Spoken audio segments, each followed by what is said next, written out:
하나님 말씀 보겠습니다. 역대하 11장 13절부터 17절에 있는 말씀입니다. 구약 성경 670페이지에 있는 역대하 11장 13절부터 17절 말씀을 교독하도록 하겠습니다. 13절 먼저 읽어드리죠.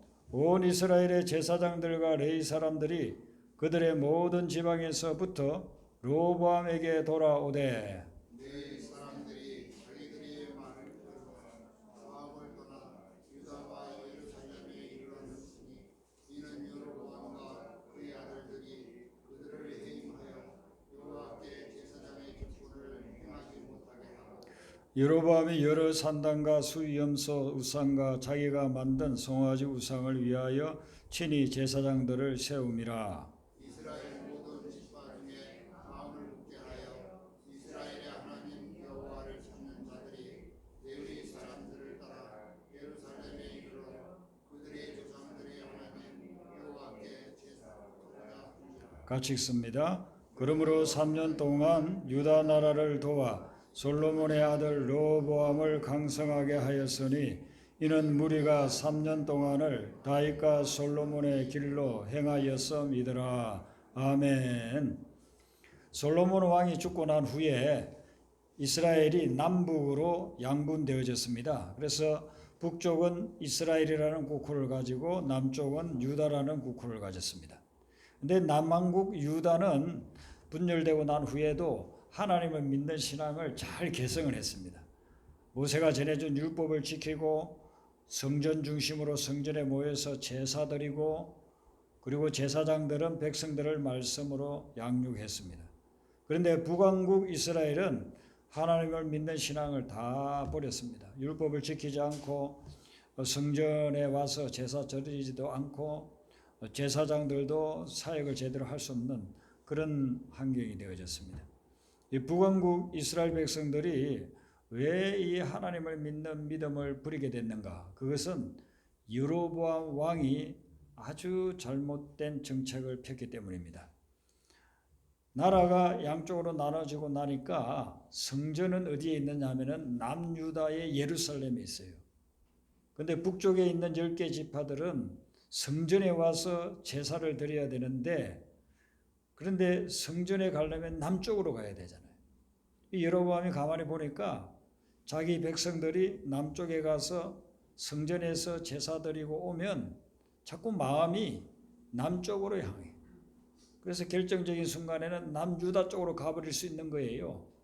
여기에 위기의식을 느끼고 일체 못 가게끔 만들고 성전 대신에 이 금송아지, 오늘 15절에 보면 우상들을 만들었다고 했잖아요. 송아지를 금송아지를 크게 만들어 가지고 베델과 단이라는 곳에 두 곳에 세웠습니다. 그리고 10지파가 각자 자기들이 가기 원하는 곳, 가까운 곳, 그것을 그 두 곳 중에 한 곳에 가서 금송아지 우상을 섬기게 그렇게 만들었어요. 그리고 레위 지파의 제사장들 전부 다 해임시켜 버렸습니다. 하나님의 말씀 못 가르치게 했습니다. 그리고 아무 자격도 없는 사람들을 세워서 우상숭배의 제사장으로 그렇게 만들었습니다. 그 결과 북왕국에서는 신앙생활 자체를 할 수가 없는 상황이었어요. 다 우상을 숭배하게끔 정책적으로 오늘날로 치면 대통령이 아주 강압 정치를 해가지고 독재자가 교회 나가지 말아라, 하나님 믿지 말아라, 전부 다 미신을 숭상해라 이렇게 하는 거하고 똑같은 그런 명령을 내린 겁니다. 그걸 어기면 이제 다 잡아 죽이는 거죠. 그래서 북이스라엘에서 신앙생활을 하고 있던 사람들, 제사장은 요즘으로 치면은 목회자라고 볼 수 있죠. 레위 지파들은 평신도 중에서 사역자 정도 된다고 볼 수 있어요. 그리고 믿음의 사람들, 이 사람들이 전부 다 북왕국을 탈출해서 남왕국 유다로 내려갔습니다. 그 말씀이 이제 16절 말씀. 이스라엘 모든 지파 중에 마음을 굳게 하여 이스라엘의 하나님 여호와를 찾는 자들, 레위 사람들을 따라 예루살렘에 이르러 남왕국의 수도 예루살렘에 이르러 그들의 조상 하나님 여호와께 제사하고자 한지라 그랬습니다. 이것은 이들이 무엇을 가장 중요하게 여겼는가 하는 것을 보여주는 것입니다. 조상 대대로 수백 년 동안 살던 땅과 집과 친인척들, 친구들 다 버리고 자기들이 한 번도 가보지도 못한 저 남쪽 나라 유다 땅에 가서 살겠다고 결정을 내리는 것은 자기들이 어떤 돈을 벌기 위해서 오는 것도 아니고 자녀들을 무슨 교육을 시키기 위해서 교육 시스템이 잘 돼 있는 곳이라 소문 듣고 가는 것도 아니고 어떤 권력이나 지위를 쟁취하기 위해서 가는 것도 아니에요. 유일한 이유가 하나님을 잘 믿겠다고 신앙생활을 자유롭게 할 수 있는 그런 곳으로 찾아서 간 겁니다. 요즘 여러분들이 어떤 부분에 있어 결단을 내려야 되는 그런 일을 가지고 있는 분들이 있을 겁니다. 어떤 것을 결단을 내려야 돼요. 이건 뭐 피할 수가 없어요. 이렇게 할 거냐 저렇게 할 거냐 결단을 내려야 되는데 그 결단을 내릴 때 결단의 근본적인 이유가 무엇인지 그걸 여러분들이 한번 생각해 봐야 됩니다. 무엇을 위해서 이 결단을 하는가? 어느 쪽을 위해서 이 결단을 해야 되는가? 그걸 여러분들이 늘 고민을 해야 됩니다. 내 오늘 레위 사람들 그리고 제사장들 믿음의 사람들은 그들의 결정 내리는 그 근거가 다른 것이 아니라 믿음이었습니다.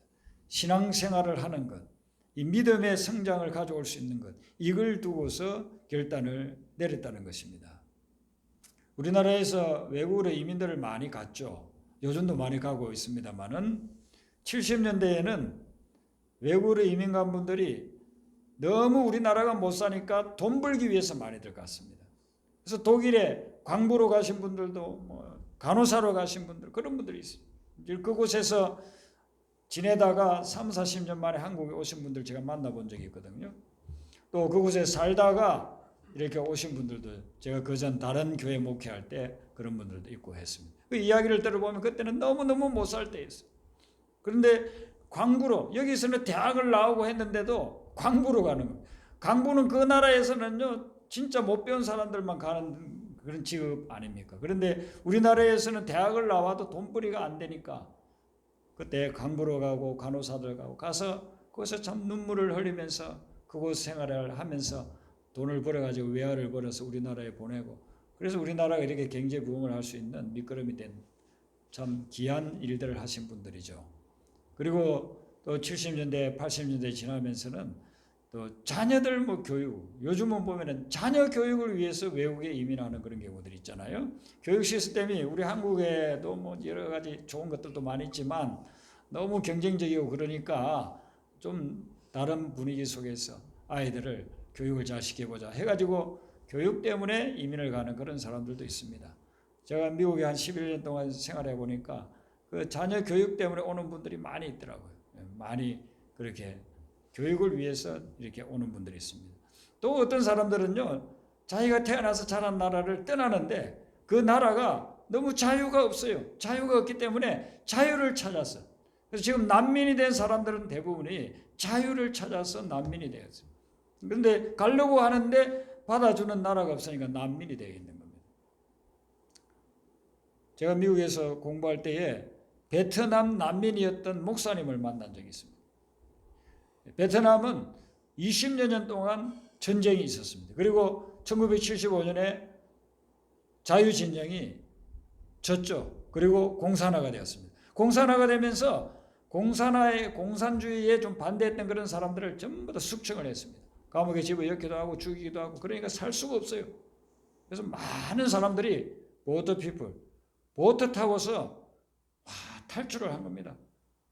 한 열댓 명 탈 수 있는 그런 배에 수십 명, 거의 100명까지 타기도 하고 한 50명 탈 수 있는 배에 수백 명이 타고 그러다가 거기에서 큰 파도를 만나면 가라앉기도 하고 해적들에게 약탈당하기도 하고 그 중에서 이제 간혹 어떤 사람들은 지나가는 큰 상선이라든지 여객선 그런 거에 발견이 되어져 가지고 구조를 받아서 미국으로 가기도 하고 우리 한국에도 그때 수십 명이 왔었죠. 그런데 왜 그 사람을 구해줬느냐 해가지고 그 선장은 나중에 파직당하게 됐어요. 그런데 나중에 그 인권단체에서는 그분에게 상을 주고 유엔에서도 상을 주고 하고 그런 적이 있죠. 근데 이분은 보터피플로가 아니고 국경을 통해서 탈출을 했습니다. 기독교 목사니까 제1호 대상이요. 엄청나게 핍박을 당하다가 거기 가만히 있으면 이제 죽게 생겼어요. 그래서 밤에 탈출을 시도했습니다.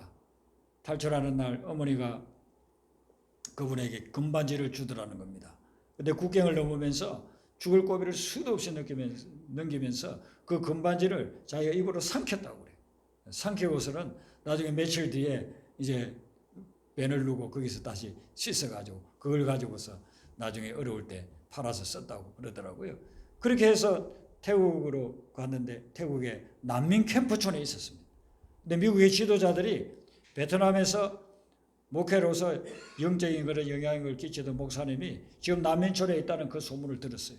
그리고 거기를 찾아가 가지고 미국으로 그분을 초청한 겁니다. 그래서 이제 미국 와서 살게 되니까 미국 신학을 공부하기 위해서 학교에 왔는데 제가 유학 갔을 때 그 학교에서 같이 지냈어요. 근데 이분이 뭐 나라에서 좀 생활비는 대주지만 너무 생활이 어려우니까 이발을 했어요. 이발 기술을 배워가지고 머리를 깎아주는데 제가 거기 가서 몇 번 머리 깎은 적이 있어요. 그럼 머리 깎으면 한 30분은 둘이서 이야기해야 되잖아요. 이런저런 이야기 하다 보니까 그분이 그 자유가 얼마나 소중한지 그런 걸 갖다가 뼈저리 있게 느낀 것을 저한테 이야기를 해주고 그러더라고요. 자유를 위해서 정든 고향 산천을 떠나고 가족을 떠나고 이런 사람들이 있습니다. 그런데 오늘 이 본문에 있는 이 사람들은 믿음을 지키기 위해서 고향을 떠났다는 것입니다. 성경에 보면은 믿음을 지키기 위해서 고향을 떠나는 그런 사람들이 많이 나옵니다. 대표적인 사람이 창세기 12장에 나오는 믿음의 조상 아브라함입니다. 아브라함은 본토 친척 아비 집을 떠났다고 해요. 자기의 고향이었던 갈대아 우르는 우상 섬기는 거기에는 뭐 하나님을 믿는 사람이어서 우상을 섬기는 그런 곳인데 그곳에서 살 수가 없어요. 그래서 하나님이 그를 불러냅니다. 가나안 땅으로 가라. 그래서 하나님의 명령을 순종하여서 가나안 땅에 와서 그런 믿음의 조상이 되어져서 오늘날 기독교, 유대교, 이슬람교의 믿음의 조상 아닙니까? 그런 믿음의 조상이 돼. 믿음을 지키기 위해서 떠난 사람. 신약 성경을 보면은 예수님의 제자들이 나오지 않습니까? 예수님이 갈릴리 해변을 다니다가 베드로 안드레를 봅니다. 그리고서는 너희들은 나를 따르라. 너희들은 고기 잡는 데 전문가지만은 내가 앞으로 사람을 낚는 어부가 되게 하리라. 그때부터 그들이 평생 사용해 왔던 배와 그물을 버려두고 그리고 고향을 떠나서 예수님을 따라갑니다. 그리고 세베대의 아들 야고보와 요한을 보세요. 야고보와 요한은 아버지하고 같이 고기를 잡다가 예수님을 만났습니다. 그때 아버지와 배를 버려두고 예수님을 따랐다. 물론 나중에 또 아버지를 만나죠. 어머니도 만나고 그렇게 하지만 예수님을 따르기 위해서 자기의 직업을 먹고 살기 위해서 수십 년 동안 해왔던 직업을 그만두고 예수님을 따라가는 겁니다. 이렇게 결단하고 예수님을 따라간 사람들이 인류의 역사상 2000년 동안 존경받는 12제자가 된 겁니다. 그 중에 가룟 유다 한 사람 제하고 11명. 그 제자들에 의해서 복음이 전 세계로 확산되지 않았습니까? 우리가 몇 달 전에 보았던 그 룻은 원래 모압에서 태어나서 모압에서 자란 여인이에요. 그런데 믿음의 사람 시어머니를 위해서 그 시어머니를 따라서 자기 고향 모압을 떠나서 베들레헴에 갔습니다. 그리고 베들레헴에서 믿음을 가지고 살면서 보아스를 만나고 그리고 그의 후손에서 다윗 왕이 태어나고 메시아가 태어나는 그런 영광의 자리까지 오르게 됐습니다. 그렇게 된 근본적인 원인이 어디에 있습니까? 그것은 그가 믿음을 지키기 위해서 고향을 떠나고 믿음을 지키기 위해서 결단했을 때에 그런 위대한 믿음의 삶을 살아갈 수가 있었다는 것입니다. 지금 미국을 건설한 청교도들, 그 청교도들은 유럽에서 자기들의 믿음을 인정해 주질 않고 계속 핍박하고 박해합니다. 그러니까 거기에서 살 수가 없습니다. 그래서 102명이 별로 그렇게 크지도 않은 배를 타고서 대서양을 건너오다가 반 정도는 거기에서 병이 걸려서 죽고 그리고 반 정도는 살아서 플리머스라고 하는 그곳에 도착해서 그리고 시작한 것이 미국의 시작 아닙니까? 그래서 오늘날 미국이 세계 최대의 초강대국, 지금 미국을 뭐 견제할 나라가 없다고 그래요. 미국 외에 세계 모든 나라들하고 합친 그 군사력하고 미국하고 싸워도 미국이 이긴답니다. 그 정도의 초강대국이 되어져 있는데 그 밑바닥에는 믿음을 위해서 고향과 고국을 떠났던 그 결단을 내렸던 청교도들이 있다는 것입니다. 그들에 의해서 오늘날의 미국이 세워졌다는 것입니다. 여러분, 우리 한국인들 평균 수명이 지난주에 보니까 83세라고 합니다. 83세면 100세를 살면 장수한 축에 속합니다. 그러면 100년이라고 하면은요, 상당히 우리는 길게 생각합니다. 그런데 한번 1000년을 생각해 보세요. 1000년. 누가 1000년을 살았다고 그러면은, 어휴, 그렇게 오래 살았나? 이렇게 볼 수 있습니다. 근데 10,000년이라고 한번 생각해 보세요. 10,000년이라고 하면은 역사의 기록에 나와 있지도 않아요. 세계 역사에서 10,000년 전에 기록이 나와 있는 거예요. 그냥 유물 같은 거 발견해가지고 추측할 뿐이지 10,000년 전에 역사책이 없어요. 그런데 10,000년에 10,000년, 억년을 한번 생각해 보세요. 억년이라고 하면은요, 이건 우리가 상상할 수 없는 거예요. 그런데 영원은 이 억년으로도 계산이 안 되는 그런 것이 영원한 세계인 것입니다. 지금 우주를 탐사하고 연구하는 그런 천문학자들이 빛이 저 멀리에서 왔는데 그 거리가 어느 정도 떨어져 있느냐면 몇 억 광년이라고 그런답니다. 빛이 1초만 해도요 수십만 킬로를 가지 않습니까? 그런데 그게 1년 가면은 우리 현대 기술로는 갈 수도 없어요. 근데 그게 몇억 광년, 몇십억 광년, 그게 우주를 크기를 이야기하는데 우주의 끝이 없어요. 우리가 생각하는 그런 3차원의 생각은 우주의 끝이 없어요. 이 물질 세계도 그렇게 어마하게 몇억 광년이 되는 것이 되는데 영원한 세계는 시간으로 측정이 안 되는 거예요. 그냥 영원히 지속되는 것입니다. 이것은 뭘 이야기하느냐 하면 우리가 이 세상에서 중요하다고 생각하고 이 세상에서 가장 애착을 가지고 있다고 생각하는 그런 것들이 시간이 지나면 다 지나갈 거라는 거예요. 내가 영원히 소유할 수 있는 것은 하나도 없어요. 돈을 벌기 위해서 밤낮으로 애쓰면서 우리가 쌓아놓습니다. 그런데 오늘 저녁에 하나님이 우리를 부르면 그가 한 푼도 가져갈 사람 아무도 없습니다. 이 세상 것은 다 지나가는 것입니다. 그러니까 우리가 무엇을 위해서 살아야 되느냐 하면 영원한 것을 위해서 결단하고 영원한 것을 위해서 살아야 될 줄로 믿습니다.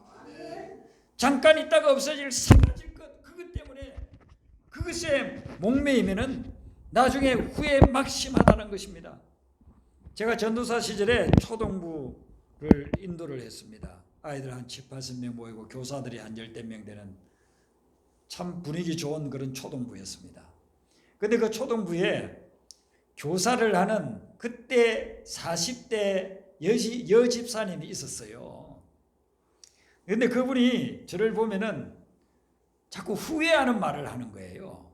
왜 후회하는 말을 하느냐 하면은 자기가 교회 나오기 전에 자기 아들이 초등부를 다녔대요. 그런데 자꾸 다니지 말라고 했대요. 넌 지금은 공부 열심히 해. 공부 열심히 하고 좋은 대학 들어가고 난 후에 교회 다녀. 그렇게 자꾸 교회 가는 것을 말렸다는 겁니다. 이 아이가 처음에는 아이고 교회 가야 돼, 교회 가야 돼 그렇게 하다가 자꾸 엄마가 그렇게 하니까 엄마 말 듣고 나중에는 교회를 안 나간 거예요. 그러니까 이제 엄마는 자기 소원이 성취가 된 겁니다. 애가 교회 가는 그 시간에 뭐 공부하고 열심히 하니까 자기 원하는 대로 된 거예요. 그런데 이분이 나중에 몇 년이 지나고 난 후에 전도를 받아가지고 예수님을 믿게 된 거예요. 그리고 교회 와서 은혜를 받고 영원한 것이 무엇인지를 깨달은 거예요. 그리고 나서는 자기 아들한테 얘야 내가 요즘 교회를 나가보니까 너무 좋다. 그러니까 너도 교회 나가자. 그러니까 이 아들이 이제 고등학생이 된 거예요. 엄마가 내 초등학교 교회 나갈 때 나가지 말라고 했잖아요. 공부만 열심히 하라고 했잖아요. 나 교회 안 나가요. 그래서 이분이 저만 만나면 후회를 하는 거예요. 제가 그때 전도사 시절에 전도사님, 제 아들이 교회 나오게 기도해 주세요. 제 아들 예수님 믿게 기도해 주세요. 그렇게 부탁을 하는 겁니다. 여러분, 우리가 이 세상에 있는 거 공부 열심히 해가지고 좋은 대학을 가고 좋은 직장을 가고 돈 많이 벌어서 부자로 살면 그게 출세한 거고 그게 행복하다고 우리가 생각하잖아요. 근데 성경은 뭐라고 이야기합니까? 부자는 천국에 들어가기가 낙타가 바늘기로 들어가는 것보다 더 어렵다 그랬습니다. 이것은 뭐냐면 세상 것 많이 소유하면 천국을 놓쳐버릴 수 있다는 겁니다. 우리가 영원한 세계를 위해서 결단하고 영원한 세계를 위해서 살아가야 되는데 고작해야 100년도 소유하지 못할 것, 100년도 누리지 못할 그것을 위해서 평생 그냥 눈만 뜨면은 잠이 절 때까지 잠자면서 꿈속에서까지 그것에 집착하고 그것을 추구하면서 살아가는 겁니다. 이 세상에서 물질도 필요합니다. 하나님도 우리에게 물질 주시는 겁니다. 물질도 필요하고 열심히 많이 배우는 것도 필요하고 또 지위 명예도 필요합니다. 그런데 그게 인생의 궁극적인 목적이 되어서는 안 된다는 것입니다. 그것 때문에 영원한 것을 놓쳤다고 한다면 가장 중요한 것을 놓쳐버린 겁니다. 오늘 레위 사람들, 제사장들, 북이스라엘에 있었던 성도들, 이들은 인생을 길게 본 거예요. 정말 나에게 중요한 것이 무엇인가? 그래서 그것을 위해서 정들었던 고향 산천을 떠나는 겁니다. 자기 주변에서 수십 년 동안 같이 인간관계, 끈끈한 인간관계를 맺고 살아왔던 그런 사람들도 떠났던 것입니다. 그리고 믿음을 쫓아서 나아갔습니다. 이들이 남유다에 왔을 때 남유다에 어떤 일들이 일어났느냐 하면은 17절에 보면 이렇게 되죠. 3년 동안 이들이 내려와가지고 3년 동안에 로보암을 강성하게 했다. 이 말은 남유다를 강성하게 만들었다는 겁니다. 이런 북왕국은 잘 아시는 대로 10개 지파, 남왕국은 2개 지파, 5분의 1밖에 안 됩니다. 국력이라든지 경제력이라든지 이런 모든 것들이 5분의 1밖에 안 되는 거예요. 그런데 이 믿음의 사람들이 남유다에 내려와서 믿음으로 살게 되니까 5분의 1밖에 되지 않는 남유다가 강성해져서 북왕국 여로보암이 감히 이 사람들을 공격에 오지를 못해요. 침공하지를 못해요. 그렇게 만들었다는 겁니다. 믿음의 사람들이 결단해서 이들이 왔을 때에 남유다는 강성해지는 놀라운 축복을 받게 된 것이죠. 여러분들이 어떤 것을 지금 결단해야 된다는 그런 입장에 있다고 한다면 오늘 이 말씀을 다 명심하시고 기준으로 삼으셔서 그 결단을 내리시기를 바랍니다. 그래야 하나님께서 여러분들을 아주 선한 길로 인도해 주는 거예요. 예수님이 산상수훈을 쭉 이야기하시면서 5장, 6장, 7장에서 6장 마지막 부분에 마태복음 6장 33절에 뭐라고 말씀합니까? 너희는 먼저 하나님의 나라와 의를 구하라. 먼저 하나님의 나라와 의를 구하라. 삶에 있어서 우선순위가 뭐냐? 먼저 하나님의 나라와 먼저 영원한 것, 먼저 영원한 생명, 그것을 추구하라 이거예요. 그러면 나머지는 내가 다 공급해 주마. 그렇게 약속을 해주고 있습니다. 그러니까 우선순위의 문제예요. 무엇을 잡느냐에 따라서 다른 것들이 따라오는 것이에요. 호박이 능쿨째 따라온다는 말이 있잖아요. 호박의 능쿨을 잡으면은 호박 그 열려있는 수십 개가 그냥 딸려오는 것입니다. 고구마 캐러 가가지고 고구마 그 뿌리를 제대로 잡으면은 여러 개가 그냥 올라오는 것입니다. 우리 인생을 살 때 우선순위 가장 먼저 붙잡아야 될 게 뭐냐면은 하나님의 나라라는 것입니다. 하나님의 나라를 붙잡고 영원한 삶을 붙잡고 그걸 중심으로 해서 다른 결단들을 해 나가면 그러면 하나님께서 나머지 것들은 다 필요한 걸 공급해 주신다라고 약속하셨어요. 그리고 여러분들이 어떤 것을 결정을 내릴 때 여러분들의 믿음을 볼 수가 있어요. 어떤 것을 결정을 내릴 때 어떻게 결정을 내리느냐를 보면은 여러분의 믿음이 어느 수준인가를 볼 수가 있는 거예요. 늘 결정을 내리는데 그냥 내 생각이나 주변에서 이야기해 주는 것이나 세상적인 관점 그걸 우선시해 가지고 결단을 내리면 여러분에게는 믿음이 있는 것이 아니에요. 제가 몇 주 전에 말씀드린 게 있죠. 예수님께 서기관이 와가지고 율법들 그 많은 율법들이 많은데 그 중에서 가장 중요한 것이 무엇입니까? 라고 물었을 때에 예수님이 사랑이라고 이야기하니까 옳습니다. 모든 제물을 드리는 것보다도 하나님을 사랑하고 이웃을 사랑하는 그것이 진짜 중요하고 더 좋은 것입니다. 라고 대답을 하니까 예수님이 그에게 말씀을 하잖아요. 네가 하나님의 나라에서 멀지 않도다. 우리는 그걸 문맥상으로 그냥 보면서 칭찬으로 생각했어요. 그런데 그게 칭찬이 아니에요. 하나님 나라에서 멀지 않다, 가까이 있다. 그런데 너는 부족한 게 하나 있다. 그것은 뭐냐면 네가 하나님 나라 안에 있지는 않다는 거예요. 서기관이니까 구약 성경을 많이 알아요. 요즘으로 치면 신학 박사 정도 되는 사람이에요. 그리고 서기관이니까 종교의 행위는요 남보다도 더 철저히 하는 사람이에요.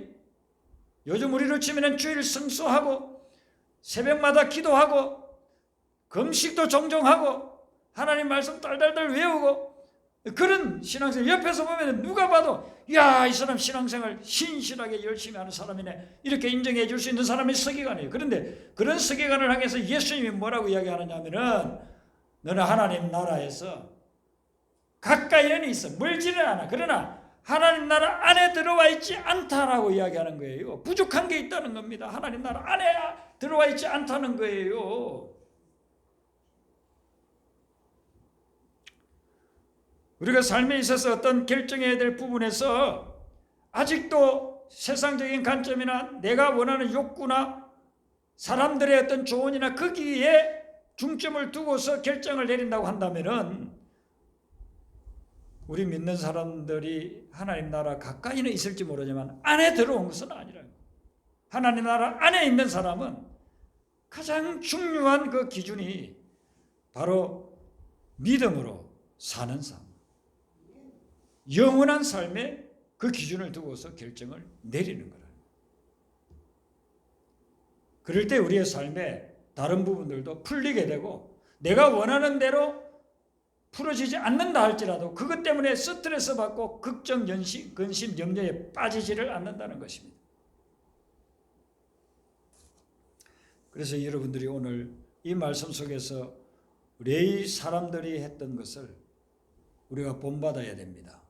본받아서 삶에 있어서 가장 중요한 것이 무엇인지 그걸 중심으로 어떤 결정들을 내리세요.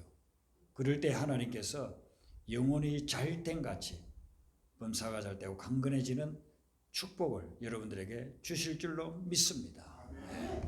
우리가 그 불렀던 찬송 복음성가 12장 부르겠습니다.